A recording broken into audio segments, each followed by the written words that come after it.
Bonjour Mylène. Bonjour Lucille. Bonjour. Je m'appelle Anthony Gazan, j'ai 17 ans.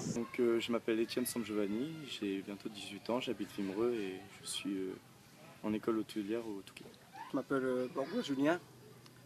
Là, je rentre en BTS ELEC. Tu as quel âge? 20.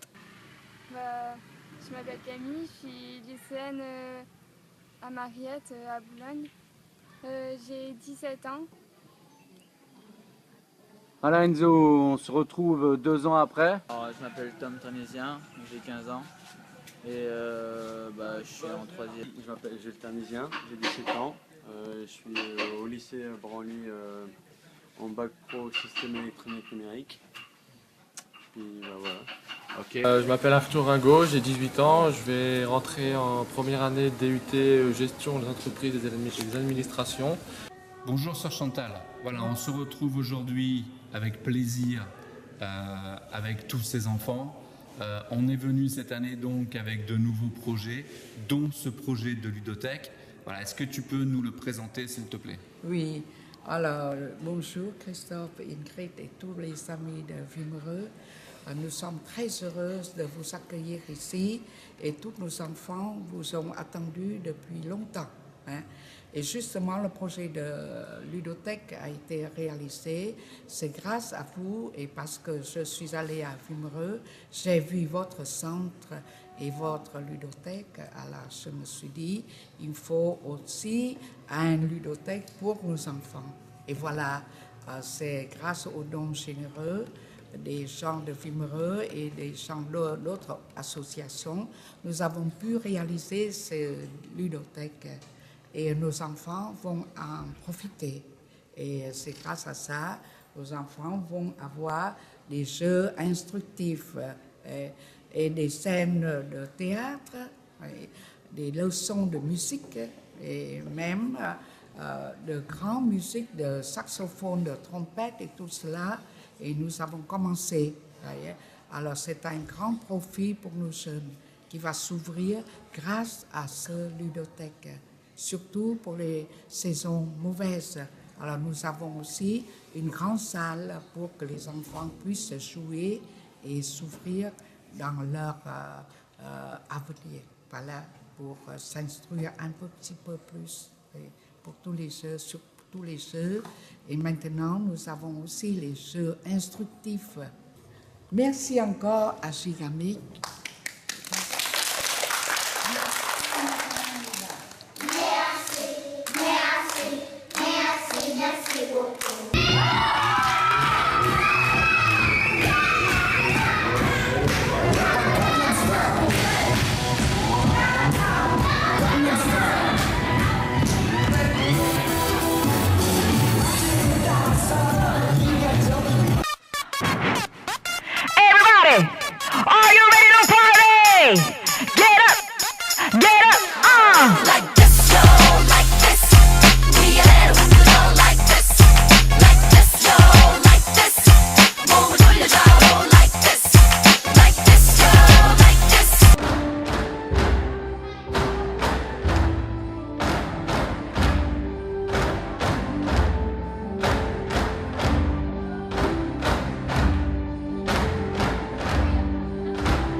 On se retrouve avec Sœur Chantal et une demoiselle. Elles sont 6 pour répondre à 6 questions, pour parler et présenter un projet. Donc ce projet, elles vont nous l'expliquer. L'idée, c'est que chaque jeune qui sont là, elles sont plus que 6, vont répondre chacune à une question.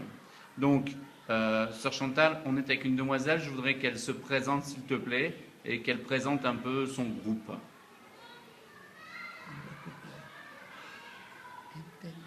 Em tên là Nguyễn Vũ Minh Nguyệt, năm nay em 15 tuổi.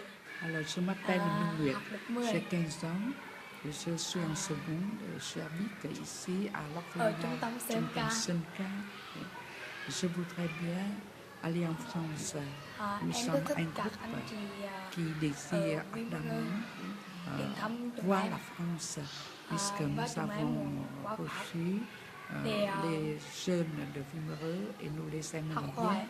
trao đổi nghệ Maintenant, thuật, nous voulons les văn revoir hóa en France, dans leur pays propre, pour apprendre beaucoup de choses. với các anh chị. Espérons que notre désir sera réalisé. Merci. Est-ce que tu peux nous parler, Sœur Chantal, un peu de l'orphelinat rapidement? Combien il y a d'enfants? De quel âge? L'orphelinat a 68 enfants de 0 âge jusqu'à 20 ans. Toutes sont des filles. Alors nous avons 4 catégories d'orphelins.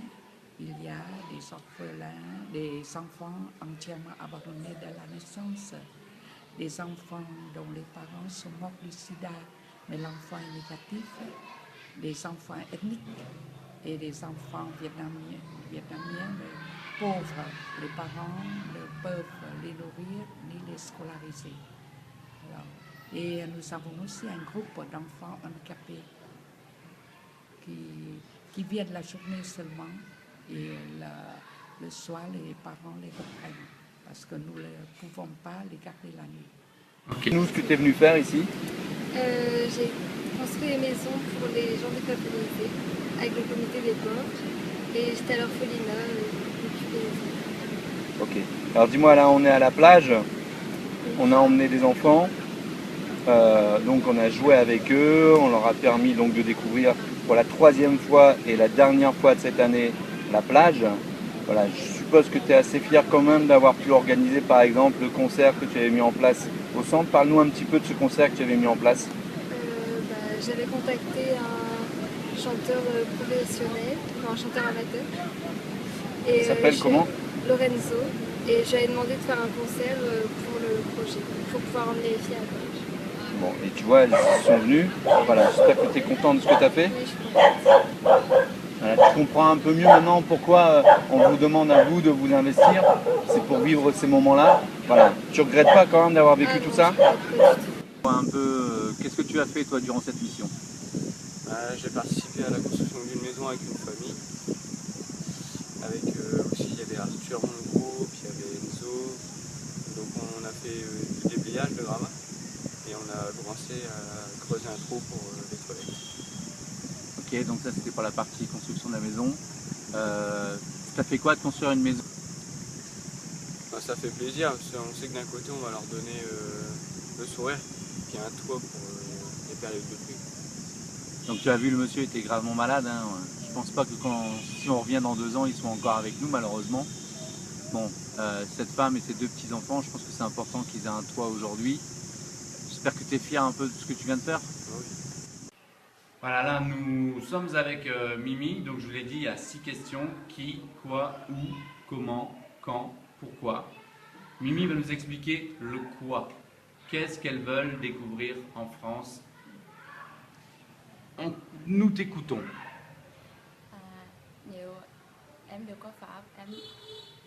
Si je pourrais aller en France, je voudrais bien apprendre beaucoup de choses, surtout la culture française, tout ce qui est de finesse, de l'art français, et voir les monuments historiques, et voir aussi la manière, l'art de danse, et tout ce qui est de beau en France, et surtout pour le savoir-vivre, et tout ce qui est meilleur en France, je peux les apprendre et puis et appliquer au retour dans notre pays tout ce qui est de beau et de bien. C'est la première fois que tu viens au Vietnam. Comment tu as trouvé ce pays? Quand je suis arrivé, j'ai été surpris comment dire, par par la situation du pays, je veux dire. Parce que nous, en France, on n'a pas déjà les structures. De voir des maisons parfois en bois, ça choque. Des Vietnamiens sur le côté en train de vendre leurs marchandises et tout. Enfin, on voit pas ça en France, quoi. Participer à la construction de maisons, t'as trouvé ça comment? Bien. Ça m'a marqué les gens, la femme pour qui on construisait la maison. Et j'ai trouvé ça. Et t'es bien. comment cette femme? Parle-moi d'elle un peu. Elle était. Ça m'a marqué quand elle s'est mise à pleurer en fait parce qu'elle n'arrivait pas à aider elle n'arrivait pas à élever ses enfants, elle n'avait pas assez d'argent. Mais malgré qu'elle soit pauvre, elle était tout le temps heureuse et elle souriait tout le temps. Exact. Bon, elle va quand même avoir une maison grâce à vous. Tu peux en être fier de ça. Hein. Non mais c'est vrai, c'est important quoi. Tous les Vietnamiens malheureusement n'ont pas une maison, comme tous les Français d'ailleurs. Mais le fait d'avoir pu construire une maison, d'avoir participé à la construction de cette maison, ça a du sens pour toi, j'espère ça. Oui. Alors, nous sommes avec Ong Van qui elle va nous parler de où elle a envie d'aller. Nous t'écoutons. Si je pourrais aller en France, j'aimerais bien aller à Wimereux, dans la région de Pas-de-Calais, que j'ai aussi des amis avec nous et que je leur ai parlé beaucoup. Ils m'ont parlé de Wimereux et Pas-de-Calais, mais nous n'avons jamais vu de nos propres yeux. Et j'ai beaucoup étudié la France et Paris et toute cette région-là, mais je n'ai jamais vu les paysages et les beaux paysages. Et si c'est possible, je voudrais bien y aller une fois. L'orphelinat, qu'est-ce qui s'est passé cette année? C'était magique de les retrouver. Au début, ça sent un peu timide, donc elle se recule un peu, mais bon, il ne faut pas beaucoup de temps pour renouer le lien et jouer, amuser et partager des moments formidables. Ok. Qu'est-ce que vous avez fait à l'orphelinat cette année? Cette année, on a fait l'aménagement d'une ludothèque.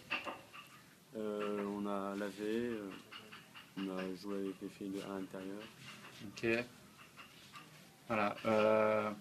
On a réalisé des clips aussi? Oui, des clips. Voilà. On a des futures stars au Vietnam? Oui, oui. Crois. Les filles, oui. Elles ont du talent, les filles, à la danse? Oui, bah oui. Ouais. Rien qu'à les voir danser, c'est énorme. Qu'est-ce que tu vas retenir de toute cette mission? Ça m'a changé quoi. Je vois plus pareil. Je pense plus qu'à moi. Je pense aux autres. Je pensais déjà aux autres, mais là je vais encore plus penser aux autres quoi.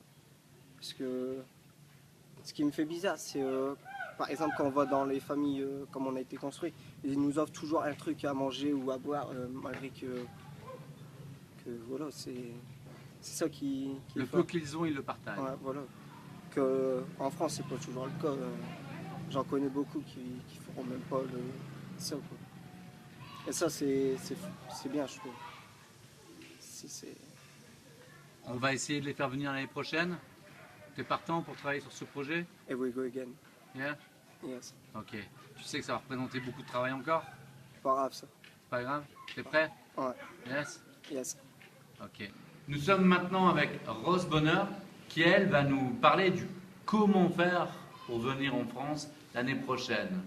Comment?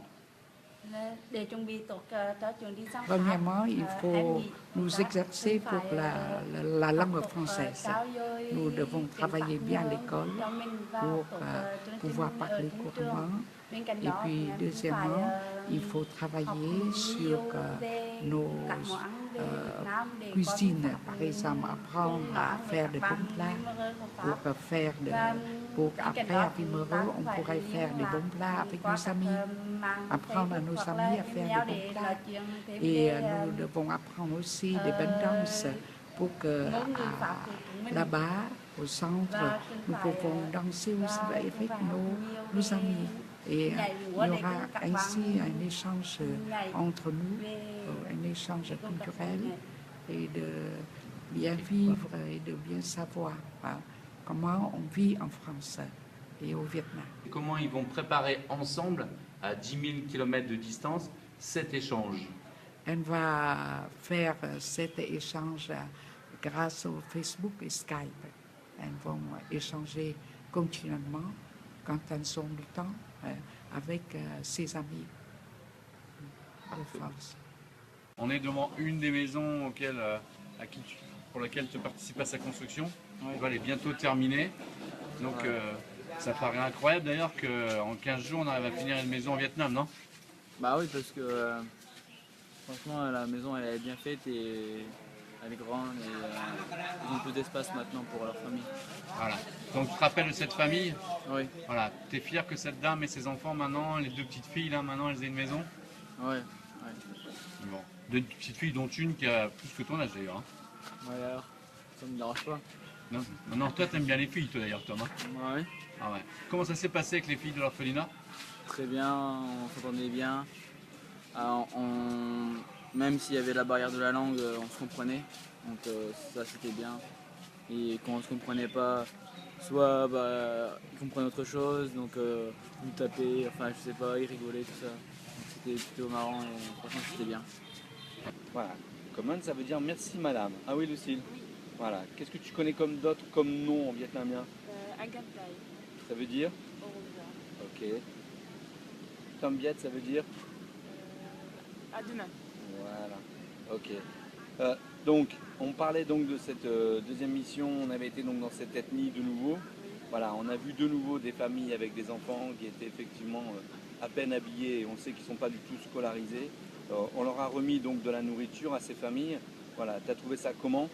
Je trouve que c'était on va dire pour nous, ça a été un bon moment parce que Étienne avait fait avec son action, une belle action pour vendre des glaces pour faire de la nourriture pour les enfants et aussi pour leur famille. Et en plus, on a donné aux enfants, nous les jeunes, nous avons donné des bonbons aux enfants et aussi aux adultes, ça nous a fait plaisir. Tu as vu dans quelles conditions ils vivent ces gens, hein? On a vu qu'une cabane, si on peut appeler ça une maison, mais bon, pour moi c'est plutôt une cabane. Tu as vu dans quel état c'est, hein? C'est vraiment pas mal. Par rapport à nous, en France, ils ont vraiment pas de conflit. Exactement. Quelle leçon tu retiendras de cette deuxième mission? Ça m'a fait aussi encore découvrir des choses qu'on ne voyait pas en France. On va dire qu'ils sont plus joyeux que nous en fait. Ils n'ont rien mais ils sont plus joyeux. Ils vivent avec ce qu'ils ont. Nous sommes maintenant avec Anna qui elle va nous parler de quand elle souhaite venir. Je voudrais bien que, si c'est possible, aller au mois d'août, parce que le mois d'août, toutes nos petites sœurs ont passé le bac déjà.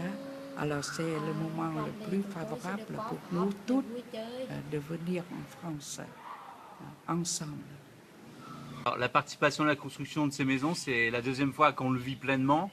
Qu'est-ce que tu as ressenti cette année? J'ai ressenti à peu près la même chose qu'il y a 2 ans. C'est-à-dire qu'on a pu travailler avec les familles, avec les ouvriers.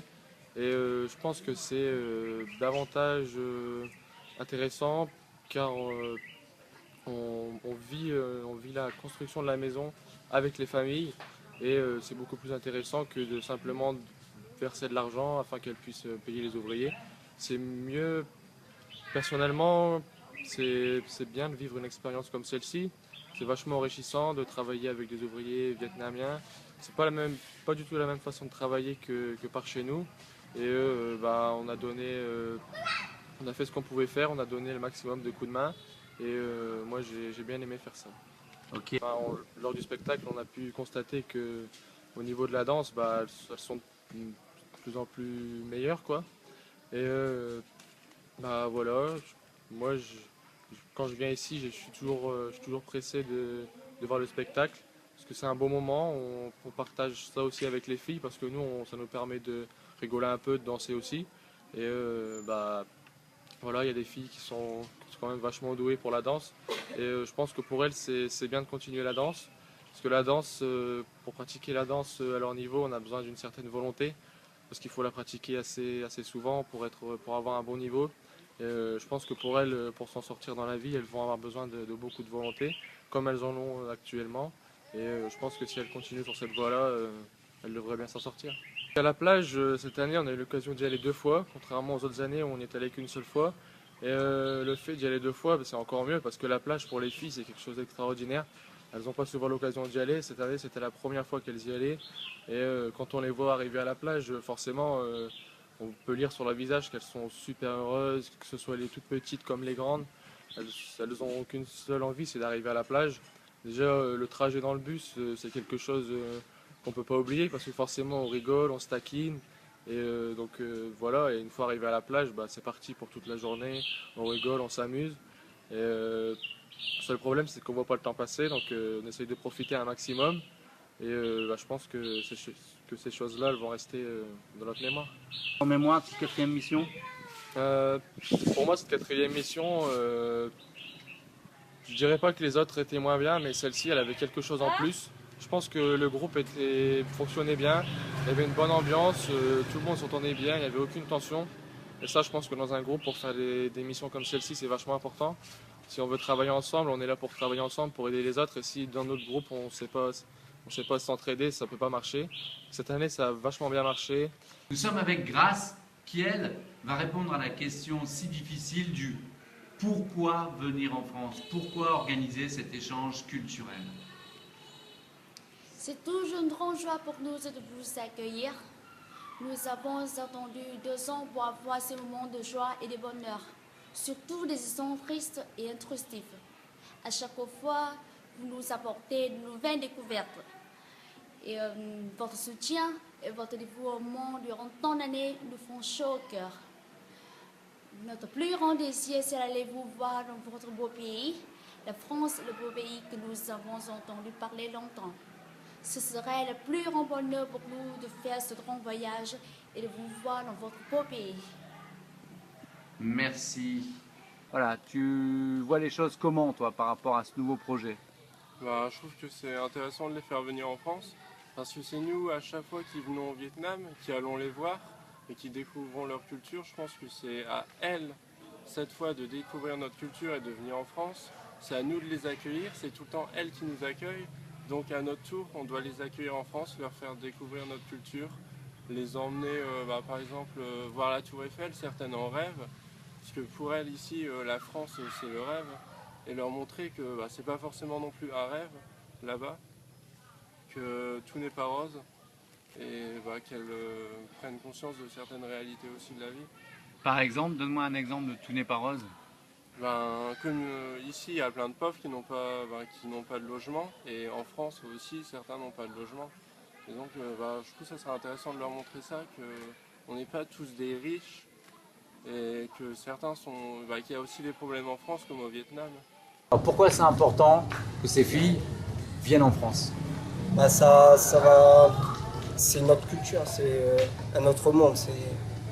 Il faut qu'ils voient au moins une fois la France. C'est un échange, c'est l'échange. T'as vraiment envie qu'elles viennent? Vraiment, ouais. Ok. Faire découvrir notre... Qu'est-ce que tu as envie de leur faire découvrir en priorité, toi? Le climat. Bon, tu regrettes pas d'avoir participé à cette mission? Non, pas du tout. Non? Si c'était à refaire? Je l'ai offert. Qu'est-ce que tu garderas comme souvenir de cette 2e mission? Les enfants, à chaque fois, qui nous sourient quand on arrive à l'orphelinat. T'investir? Oui. Ouais, tu vas t'investir comment, toi? Qu'est-ce que tu vas proposer? Qu'est-ce que tu as envie de faire? Sur un moment, j'ai pas encore d'idée, mais peut-être que je vais encore faire un futsal et peut-être autre chose. Ok, parfait. Si tu devais envoyer un petit message à toutes ces filles de l'orphelinat, c'est quel message que tu voudrais leur envoyer? Que je suis pressé de les revoir. 16 ans, Mylène. Est-ce que, pour faire ce genre de projet, tu as trouvé ça vraiment dur, le fait de s'investir pendant 2 ans? Par rapport à ce qu'on vit ici, c'est rien ce qu'on a fait pendant 2 ans. Tu as envie de les faire venir en France? Exactement. Alors parle-moi un petit peu de ce projet. Ce projet consiste à faire venir les plus grandes en France pour qu'elles puissent découvrir notre pays, notre culture, le climat qui est assez froid. Puis leur faire découvrir de diverses choses. Ok. Tu regrettes pas de t'être investi de nouveau 2 ans? Non, pas du tout. Voilà. Tu regrettes pas tes crêpes, tes nems, tes pizzas? Non. S'il faudra les refaire, on les refera. Je comprends pourquoi il faut s'investir autant pour pouvoir participer à ce genre d'aventure. Mais ça, oui. Et en plus, partager ça avec des autres qui n'ont pas encore vécu ça, c'est comme Mylène, Camille, Julien, Étienne, Tom, Anthony, j'espère que j'ai pas oublié, que ça a été, pour moi, c'est une expérience avec enrichissante. Donc ça te donne envie de les faire venir en France? Ah oui, oui. Ouais. Tu es prêt à t'investir pour les faire venir encore l'année prochaine? Ouais. Tu es prêt à bosser encore au moins pendant 1 an pour pouvoir les faire venir? Tu as envie qu'elles viennent chez toi? Oui, quand même. Voilà. C'est quoi l'envie que tu as? C'est de leur faire découvrir ton pays, ta culture? Qu'est-ce que tu voudrais leur faire découvrir en priorité? La plage à proximité tout le temps. Et puis leur montrer les alentours, puis le plus d'importance. Si c'était à refaire? Si c'était à refaire, bah, j'en ferais. Ok. Pour revenir au Vietnam, ouais. Ouais? Ouais.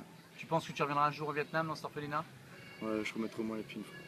Okay. Un petit truc qui me restera gravé à jamais de l'orphelinat, c'est, je pense que c'est quand on arrive à l'orphelinat, quand on voit toutes les petites ou toutes les grandes qui crient notre prénom, parce qu'elles sont heureuses qu'on arrive, je pense que ça c'est un truc vraiment magique. Un petit message à nos partenaires? Nos partenaires, je voudrais leur dire un grand merci parce que sans eux, je ne serais pas ici en train de faire cette interview déjà. Et je pense que grâce à eux, on a vécu des choses vraiment inoubliables, des choses magiques, extraordinaires. C'est des choses que je me remémorerai à jamais dans ma vie. J'aurais peut-être 50, 60 ans, je repenserai encore à ces moments-là que j'aurais vécu avec les filles, avec les familles. Et nos partenaires, je pense qu'on peut leur dire un grand merci parce qu'ils nous ont soutenus, ils ont cru en notre projet et c'est la preuve que ça a bien marché. Merci. Salut. C'est